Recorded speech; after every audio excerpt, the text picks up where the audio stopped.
Hello दोस्तों, नमस्कार। तो कैसे हैं आप लोग? आशा करता हूँ आप लोग अच्छे ही होंगे। जैसे कि आज मैं कोई ब्लॉग वीडियो लेकर नहीं आया हूँ। आज मैं वीडियो लेकर आ गया हूँ। ये कोई ब्लॉग वीडियो नहीं है, बस मैं अपनी कहानी कुछ बताना चाहता हूँ। मेरे साथ में क्या हो रहा है, कैसे हो रहा है, मैं आपको बताना चाहता हूँ। जैसे कि मैं करीबन 10-12 वीडियो डाल चुका हूँ यूट्यूब पर अभी तक। 1-2 वीडियो मेरी कुछ नहीं गया था, उसमें व्यू एक भी नहीं गया था, उसको डिलीट कर दिया। अभी करीबन 10 वीडियो पड़ी है और ये वीडियो मैं बना रहा हूँ। मैं इसमें कोई ब्लॉग नहीं दिखाऊँगा आपको, बस इतना बताना चाहता हूँ कि मेरे साथ हो क्या रहा है, आखिर मैं गलती कहाँ कर रहा हूँ। थंबनेल में कर रहा हूँ गलती, टाइटल में कर रहा हूँ। आप लोग मेरी वीडियो को देखकर बताते तो मुझे अच्छा लगता, मैं समझ सकता कि मैंने गलती क्या की है, उसे सुधारता तो शायद मेरा भी कुछ हो जाता यूट्यूब पे, मैं भी कुछ बन जाता या कुछ हो जाता मेरा भी यूट्यूब पे।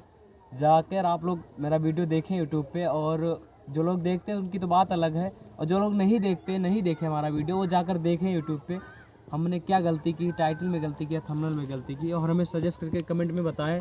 हम अपनी गलती को सुधारेंगे। और भाई लोग अपने छोटे भाई को दिल खोल के सपोर्ट करें ताकि वो आगे बढ़ सके। अब आप लोग मुझे भाई समझ लीजिए, मुझे सपोर्ट करिए ताकि मैं आगे बढ़ जाऊँ।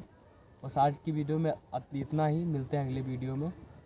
और आप लोग देखकर ज़रूर बताइएगा मेरी वीडियो को, कमेंट ज़रूर करिएगा कि मैं गलती कहाँ करता हूँ। आपका छोटा भाई ज़रूर सुधारेगा वीडियो को, और जो गलती करता है उसको ज़रूर सुधारेगा। आप लोग सपोर्ट तो करके देखें। धन्यवाद दोस्तों, मिलते हैं अगले वीडियो में।